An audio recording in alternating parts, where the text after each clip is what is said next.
September மாதம் 19ஆம் தேதி வெள்ளிக்கிழமை 1 தீமோத்தேயு 6வது அதிகாரம் 1 - 18 வசனங்கள், 12 வசனங்கள். அது மிகச் சிறப்பாக 11வது வசனம். கடவுள் மனிதனாகிய நீ இவற்றிலிருந்து தப்பி ஓடு. எவற்றிலிருந்து தப்பி ஓட வேண்டும்? இந்த உலக ஆசை, பேராசை இதிலிருந்தும் உலக தீமையிலிருந்து நாம் தப்பி ஓட வேண்டும். நீதி, இறைப்பற்று, நம்பிக்கை, மன உறுதி, பணிவு ஆகியவற்றை நாடி தேடும். இதிலிருந்து நாம் வெளிவிட வேண்டும். இந்த உலக ஆசை, உலக அடிமைத்தனம், பாவத்திலிருந்து விடுதலை பெற்று நீதி, நாம் இறைவனை முதலில் தேட வேண்டும்.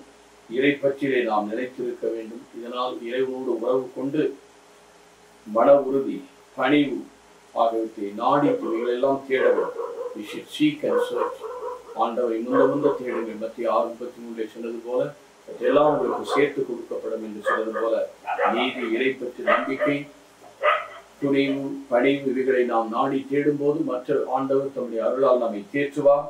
இதன்படியாக விசுவாச போராட்டத்தில் நாம் பங்கு பெறுவதற்கு நாம் அழைக்கப்பட்டிருக்கிறோம். அதை நினைத்து வாழ நமக்கு தேவன் கிருபை செய்வார். செபிப்போமாக. எங்கள் நல்ல ஆண்டவரை, நேற்றும் என்றும் என்று மாறாதவரை, உடைய இரக்கத்தால் எங்களை காத்துக்கொள்ளும், வழி நடத்தும் பரிசுத்தமாக நல்ல பிதாவே. ஆமென்.